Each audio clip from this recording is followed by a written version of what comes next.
Welcome to the Backstage Creative, the podcast that focuses on the people who work behind the scenes of theater. My name is Krista Copper. I'm a musician who really enjoys playing theater. About a year and a half ago, I started this podcast because I realized how much I liked having conversations with people who stage managed and music directed and designed and did all of the dozens and dozens of jobs that go into creating a live production. Today is my conversation with Krystle Henninger. She wears a lot of hats. She has worked as a stage manager and a sound designer and a playwright. I enjoy every conversation that I have for this show, especially people who wear a lot of different hats. I think it's fun to talk to people who do a variety of different shows in the theater world because I think that gives a unique perspective, having a hand in different areas and how all of those areas relate to one another. In this conversation, we jump around a lot, which is fun, just kind of randomly popping from subject to subject. So I hope that you enjoy this conversation. If you like the Backstage Creative, I would appreciate it so much if you would leave a review, a rating, wherever you listen to this podcast. I would appreciate that. I love to hear feedback, and it helps other people find the show as well. If you haven't subscribed, make sure you do so you don't miss an episode. I have some exciting interviews coming up, and I would love to share those with you. So here we go. Here's my conversation with Krystle Henninger.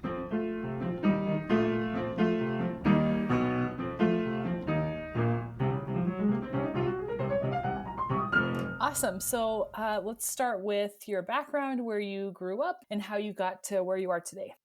Sure. So I'm originally from Harrisonburg, Virginia. Lived there until, went to college like most people. Went to undergrad at Belmont University in Nashville, Tennessee. Got my BA in songwriting, and I was a theater minor. And then I went straight from undergrad to grad school, went to Columbia University, got my MFA in stage management, and I'm still in New York. It hasn't spit me out yet. So um we're still doing it. I did theater a lot in school, which was kind of what drew me to it. I did some acting when I was in like elementary school. Then middle school realized that wasn't for me. High school, that kind of got cemented that really wasn't for me, and ended up being given the task of being the stage manager for a show, which I didn't want actually at the very beginning, but then their current stage manager had to quit, so I got asked to do it about 2 weeks into rehearsal, and all of the tasks were laid out in front of me, and I was like, this is a lot. But at the same time, I was like, why not? Sure, let's just see what happens. When I left high school, I had done 4 original shows. Our spring play was written by our library secretary every year. So I did all 4 of those. I stage managed the musical my senior year, and then also was the assistant stage manager for a show at James Madison University while I was still a senior. Because one of my friends was the PSM, and she was like, I need help. I was like, cool, I can do that. Then when I was at Belmont, I ended up stage managing 17 shows. Fun. Yeah. Yeah. It was a very long list. But I did a lot of not only straight plays, but musicals and musical theater senior recitals and smaller senior shows, and including my own full-length original musical, because I was stupid enough to decide that, yeah, I want to do 7 things on this project. Um, biggest recommendation, don't ever do more than one thing on your own project. Delegate to other people. It is worth it, I promise. um, but in addition to stage managing, I also kind of got thrown into designing some elements. I did the set design for a senior show, which was not that involved at all. So I really don't say that I'm a set designer at all, but I can do small things in a pinch. I also got thrown into lighting design a little bit. Again, I don't say that I'm a lighting designer, but in a small pinch, I can come up with something if there are lights already hung. And then I dealt with props a lot. I was actually the head prop master for Belmont's theater department, and kind of set up their system. And then that kind of carried over to Columbia as well. And I was in charge of production resources my second year. And then I stay far away from costumes because that's just not a world I care to be in. But good for you if you decide to do it. I've done quite a bit of sound designing. I think that's probably the most design element that I'm most comfortable with, because I'm also a musician and I know how to use Pro Tools. So and QLab, so I get thrown into that a lot. And I've also done some projection design too. So currently, I let's see, I graduated Columbia in 2015, so it's been a little while. A couple months after I graduated, I got my equity card, so I am equity, which is great.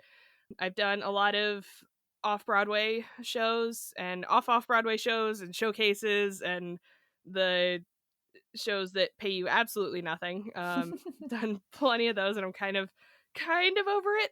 I'm not actually working on anything theater related right now.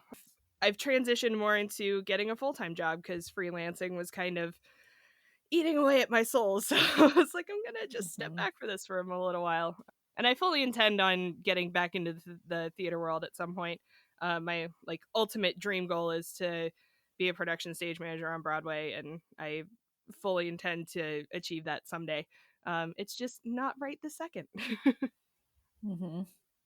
I like that you're honest about needing to take a step back. I think hmm so, sometimes we get so caught up in what we want to do that we don't realize, like, okay, this is, I'm starting to fade as a person, or I'm hmm starting to kind of lose my grip on reality a little bit in pursuit of this. So I love that you're yeah. honest about stepping back. Well, that was a big decision that was kind of years in the making, I guess. When I graduated from Columbia, I was extremely gung ho about, let's just dive into everything and do every single possible show that I can get my hands on. And that's great. But what I was noticing is that all of the shows that I was doing were the lower tier contracts.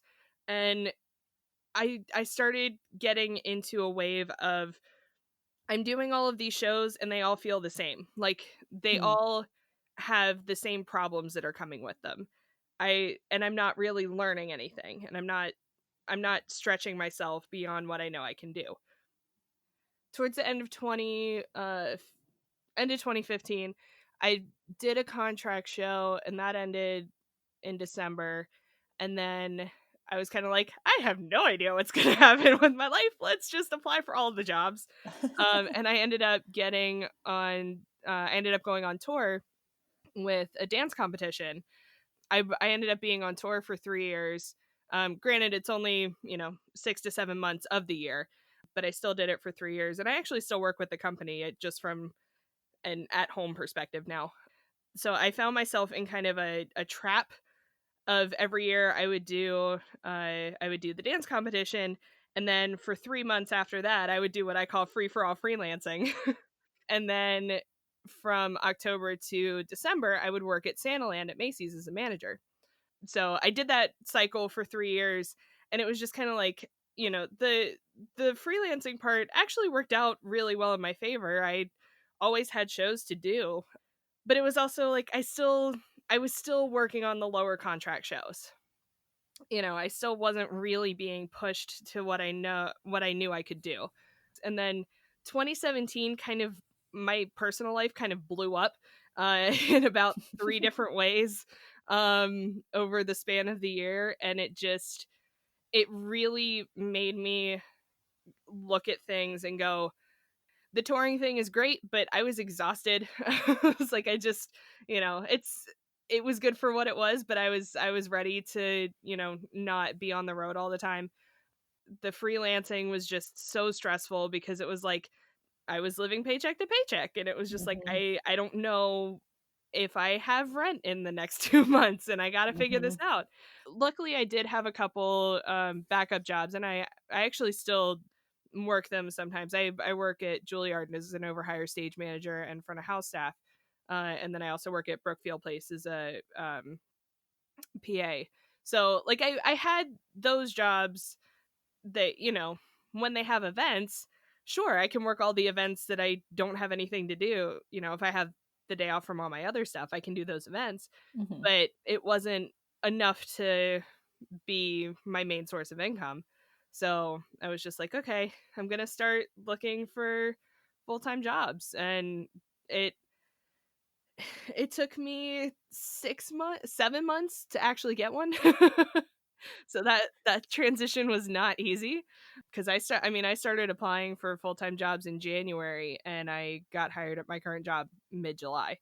So that part was really stressful. But again, I had the side jobs, and I also worked at Carnegie as an usher for a little while too. So like between all of the smaller gigs, I made it work. But Mhm. it's nice to have financial stability and a job, a normal schedule. Like, what is that? Right? Mhm. Yeah, I can totally relate. I'm also in like this season of life of like I've taken a step back and I have a Mhm. job that I have insurance. Like I went to the dentist the other day and it was amazing. Like, what even is that? I feel like an adult now. I know. It felt so cool. Like I went to the dentist and I didn't have to pay for it. It was Right? incredible.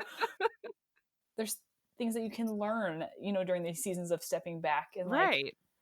I mean, it's your career isn't over. You're just Right, recalibrating. exactly. Yeah, like I said earlier, I fully intend on stepping back into the theater world. I needed a little break. Mhm. Tell me about the show that you wrote. Sure. Well, I've written a couple different shows. Awesome. So the one that I mentioned earlier, my full-length original musical, um, that one was it was about my freshman year at Belmont. Nothing's ever really going to happen with it just because it's so Belmont centric and so much who I was at that time.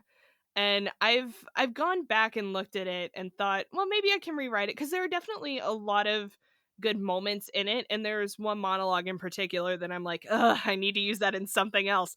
In a way, I kind of have since then, but yeah, it was a 2.5 hour musical. I think there were 21 songs in it. So it was a small production. We did it in the smallest theater on campus, and I was the co-director, the stage manager, the music director. I wrote the whole damn thing. I designed sound projections, was running both of those, and oh yeah, I also played guitar for it and was in it. So Oh so my. yeah, if anybody is trying to do their own show, don't do that. Just don't. It's not worth it. It is not worth the stress, and it's honestly, your show will be better off. I mean, like, it went fine. It happened. It was good for what it was when it was, and I'm glad that I did it. It also was very much a lesson in don't overload yourself. It's actually on YouTube if anybody wants to see it. It's called Hold Please, I'm Harvesting Pineapple. Brilliant. Which was a quote from one of my friends. I have a kind of like a log that I keep of hilarious quotes. I actually haven't done that in a while, and I need to get back into that. But that entire year I was keeping a log of hilarious quotes that me and my friends were saying. And so a lot of those ended up in the show, and that's kind of what it was based on, which again is why it will never be a thing. Um but I have since then written other shows. I've got let's see, what year? I think it was 2016. I actually did a public reading of one of my shows called The Missing Piece of Me. That's a full-length play. That one's kind of based on a lot of my New York experiences. It kind of started off as different vignettes of life within New York, and then I re-edited it to kind of flow a lot better, to be about this one person's journey through New York, but also having these different vignettes kind of imposed on that. But one of my favorites was the first apartment that I lived with a 60-year-old Dominican lady and a dog and a turtle named Lola who just roamed around. And it was just like this whole hectic thing, and I was like, yeah, this is New York. There are a lot of things that are like, this sounds made up, and I go, well, it wasn't. um and then I'm also working on a another full-length original musical, And that one's kind of been on the back burner for a while. Like I think it's good and I think it could go somewhere. I just need to actually like sit down and work on it, which I'm kind of bad about doing. And then I have another full-length play called Moving Forward, which is kind of about the blow up of my life in 2017. And that one I do think could go somewhere if I sit down and actually try to get it out. And then I've got a couple other different things. There's one project that I've got in the works that may or may not happen, so I don't want to really talk about it just in case. But I also have several. I have 10-minute plays published through Brooklyn Publishers, and they're more like high school forensic scripts, and they've gotten used in competitions as well as performed all over the country, which is really cool. And I actually just saw a performance of one a couple weeks ago. Somebody had posted it on YouTube, and I was like, "Oh, this is cool. I've never seen anybody do this one before." So yeah. That's awesome. Is it weird to see other people do something that you created? Yeah. Yeah, it is. It's but in a good way. It's like, well, my first script that I got published, I actually got it was published when I was in high school. My first 3 scripts got published while I was in high school. My first script ever is actually my biggest selling script, and I know that it went to the National Forensics Tournament. But it's kind of weird to think about other people performing it. Like I'm glad they do. Keep doing that. Don't stop. Mm-hmm. But it's just really cool to see other people interpreting your work, and it's something that I wrote so long ago that, I thought about it a lot when I was writing it, but I haven't touched it or read it in so long, and so for people to still be doing it, it's a really cool experience and feeling. Mm-hmm. Do you have any advice for young playwrights? Write everything.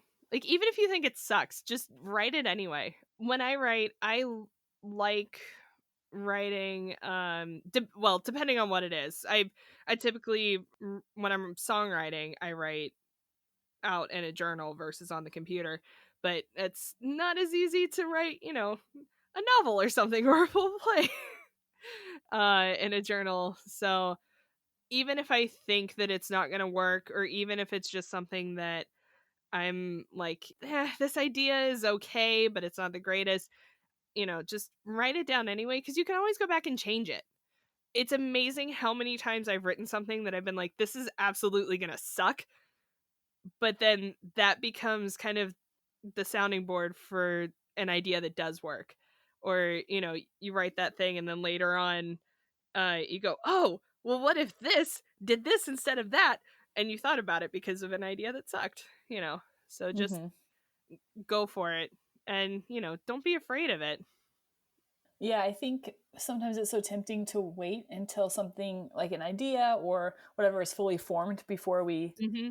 put it on paper. But I think like action begets clarity. And like once you start taking action and once you start doing something, anything, writing something down, taking a step towards something, then Hmm. more and more clarity comes as you take those steps. Well, and something that I do is I give myself deadlines. Like, if I do not give myself deadlines, it's not going to get done. Like, I know myself. And I have a very creative brain that never shuts up. So sleeping is really difficult, because at any given moment, I'm working on 3 different songs. I have this thing called the Stove of Projects. And I really love it. And it's actually a piece of cardboard that I created because I was bored one day. This is what I do when I'm bored. I created this poster board that looks like a stove, and I put Velcro where the burners are. And then I took little pieces of post-it note, and I wrote out every single thing that I was working on in some capacity, in any capacity. Just like, these are the things that I have on my list. And then I put Velcro on the back of them, and I move them around, and I have a conceptualization burner and a secondary burner and the main burner and the back burner. Right now the back burner is real full. um but but it's still it gives me some sense of these are all of the things that when I do have a dry spell, when I feel like I'm not working on anything, I can look at that and go, well, why don't I pull this out and why don't I reread that? Because I also I also have 3 novels in the works. The first one I wrote in a year. Like I gave myself a year to write it. And I actually took a cross country train trip to finish it because I was like, I'm going to take time for myself and also explore the country because I feel like it. And then for the second one, so the first one's kind of like it's a non-linear account of someone's life, and there's a whole bunch of other stuff. But then the second one is a linear account of the main two characters' relationship from the guy's perspective. And I gave myself I I actually wrote that one during my first year of grad school because I also thought that that would be a brilliant idea. But I was like, I'm going to write this during grad school because that's fun. But I lived in Washington Heights at the time, and I was working a lot down in the East Village. So my travel time, I would have about an hour a day, well, 2 hours really, because it was about an hour each way. And then there was a short stint that I was working in Brooklyn, so I had even longer. And then on that show that I was working on, I had so much time because I only had about 3 cues. I was the deck ASM, and I had 3 cues, and everything happened on stage. Like the actors were self-contained, so I really had nothing to do. So I wrote, and there was one day that I wrote for like 6 hours. It was insane. I finished that thing. I wanted to do it in 100 days. I did it in 45, and I wrote 90,000 words. Yeah, way to use your time well. And that's the biggest thing. I mean, time management has been something that I have kind of prided myself on being able to do well. That being said, I'm also a really huge procrastinator. You would never know it, but I am. That's why the back burner is so full. Yeah. But it gives me things to do when I'm bored. Hmm. I love it. Switching gears, what is being a props master? What does that look like? I've been a props master in a couple different terms. For a show specifically, it's going through the script, figuring out what props are needed, what props might be needed that aren't mentioned. Usually there's going to be bags or luggage or something if there's a trip mentioned, or something like that. And then procuring the items, making the items if necessary. One of the shows I did, we had to have $1 million in like rolls of money, and then also a lot of money in a suitcase. So I actually figured out how much money and how much paper it would take to create $1 million. It was not as like it didn't take up as much space as you think it does. That's disappointing. Like it was still a lot, but it was just interesting. So making that, it's also been some graphic design. If I did some like brochures and awards made specifically for a show, then it's getting all the notes. The director comes in and goes, like that, love that, hate that, get rid of that, replace it. So then you do those things, and then it's emails during tech and during the show of fix it. This is broken. As far as other types of prop masters, because I was kind of the overarching prop master for Belmont while I was there, and that was checking people in and out for wanting to check out props for a show and that kind of thing. And inventory, inventory sucks. But just knowing what you have and also creating a system for that. And then that translated over. I did that at Columbia as well with production resources. We completely started over with inventory, taking pictures and uploading them, and just being able to help in that kind of way. So there are different levels of it. I think making stuff was the most fun of it. Budgeting is also really big, making sure that you stay within budget. And then of course you get the whole, well, we need all of these things and your budget is $300. Cool. Scouring eBay and Amazon was huge.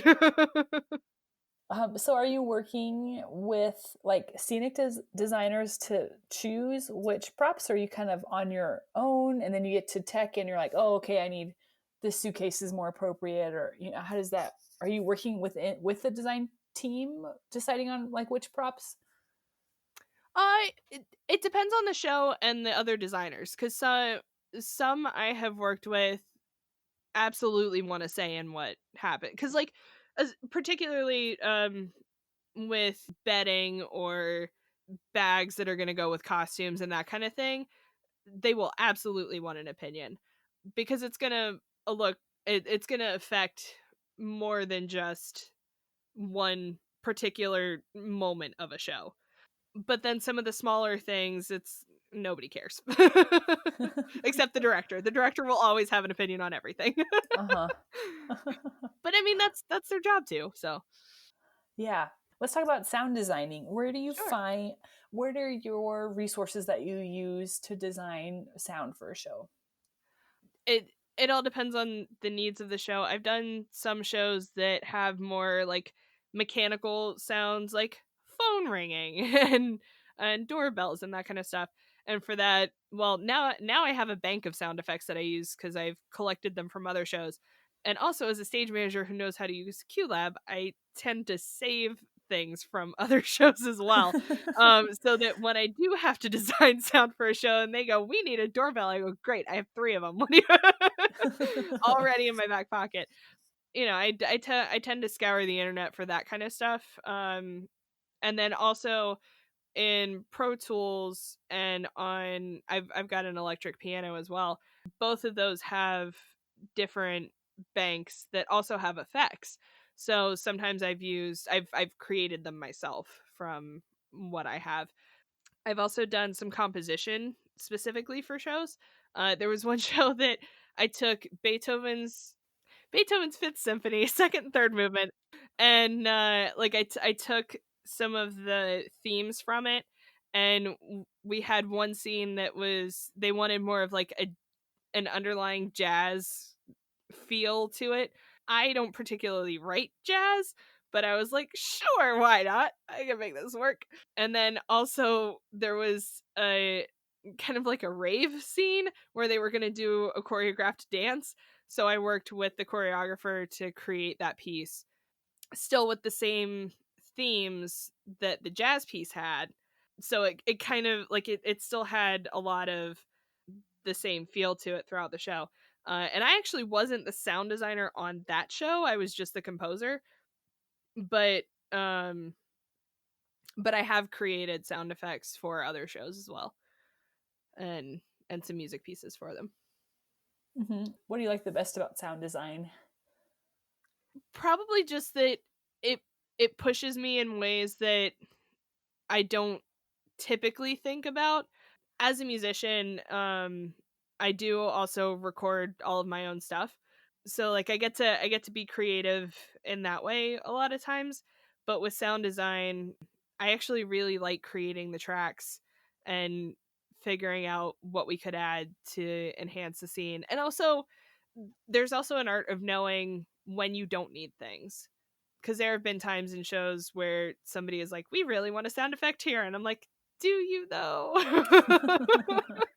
Like, yes, I can do it, but do you really want it? And then they'll hear it and they'll go, "No, get rid of it." And I'm like, "I told you." So like just being able to kind of explore and get into that world, because I actually really love recording and mixing and creating tracks, and I feel like I don't do it enough with my own stuff. Either well, that, and I'm also lazy and a procrastinator. Um, need to break that a little bit. But yeah, getting to do that is probably the best part. A lot of fun. hmm Um, Top three skills needed to be a stage manager. Oh, definitely communication. If you can't communicate, what good are you? A sense of being able to read the room.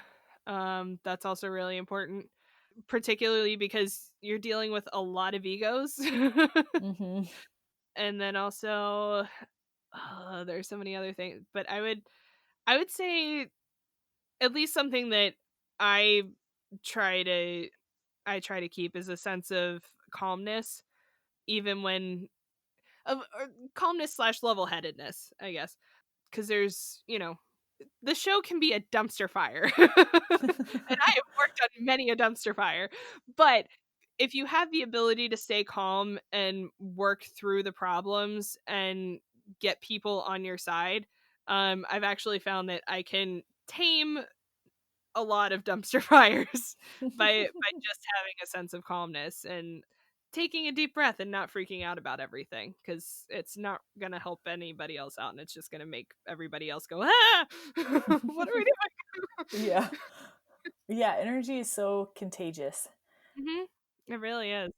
I noticed that especially in the pit. So I'm a musician, and so like in the pit, if one person comes in grumpy or is complaining about, oh, we have to stay, 15 minutes longer than the rehearsal schedule said, or just like little things like that, energy just spreads so quickly throughout the pit Yeah, and then to other people that we interact with, and you have to be so careful about that.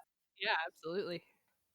Let's talk about communication. I think you're Sure. a great person to talk to about this because you are like so much experience with so many different areas, and different areas have different uh, language around them, right? Like musicians talk a little different, use different jargon than a stage Yeah. manager or a designer. So, how is communication something that's fairly easy for you? Is that a skill that you kind of naturally have, or is that something you developed? For me, when I'm put in a leadership position, it's typically pretty easy for me to do it. I don't know that I would say that I'm shy, but I'm somewhat reserved when it comes to being around a whole bunch of people. I'm very much an introvert. Uh, and I'm also a hermit. Like, if you tell me that I can spend 3 days alone in my apartment, I will not leave if I have the ability to. Um, and so getting in front of a group of people is terrifying to me. Sometimes reaching out can be hard, but I've gotten a lot better about that, particularly lately. And also, going through school and having classes and working on as many shows that I have really helped me kind of come out of that shell and feel more confident in talking to people. And also, I have found that I'm a lot more confident when I work on shows where I know somebody in the show. Either like I've worked on several shows that for the same company over and over. If I'm going into a show that I've worked with that company before, or I have a connection to someone in the cast, or even if I know my ASMs, because sometimes you do, sometimes you don't. Just having some sort of connection kind of grounds me a little bit better. But right before I get ready to do a show that I don't know anybody on, I just kind of take a deep breath. I remind myself that, I need to be a leader. I need to be in charge in this situation. And usually after the first day or so, I'm fine. I have no problem being like, yes, I'm going to email all the people about these things. I'm definitely a much better communicator through email and through text if need be. I hate when people call me to talk to me about stuff. Don't do that. But like something else that I also know about myself is that I am a person who really likes to have the answer I before I say it. So like for me, sometimes I take a minute to think about things, and that has come across as hesitation to certain people, which I'm like, no, I'm not hesitating. It's just I would rather give you a much more fully formed, informed answer than just come up with something and say it and then be wrong later. Also, being able to balance the knowing of what I need to do to help make the situation better versus just giving any sort of answer just because it's an answer and people want them. Final question: advice for young people wanting to quote unquote make it in the theater world in a backstage career. Go after every single opportunity that you absolutely can. Especially if you have the ability to do a lot of the lower contract or no contract shows to build up your resume to start. When I was in grad school, I didn't do a whole lot of the Columbia specific shows because I was spending my time outside of class working on professional shows. Granted, they paid nothing, but I was also living off of student loans, so I was like, it's fine. um, I can afford to do this right now. Mhm. um, and just being able to say yes to everything you possibly can. There will come a time where you have the ability to go, you know what, that show actually is going to cost me money, and I can't do it, and that's fine. And look forward to the day where you can say that. That happened to me recently, and I was just like, it was 2 months of work for like $500, and I was just like, Oof. the amount of work that I would have to turn down to be at rehearsals and then also to go to rehearsals in transportation costs and everything. I was like, I'm not making anything. Like I can't do that anymore, you know. Mhm. You just have to be practical about it. And it was nothing against the company. I actually really loved the people who were doing it, and I was sad I couldn't do it. But, sometimes you have to look at yourself and what you need, and have the ability to say no. And Mhm. that's not a bad thing.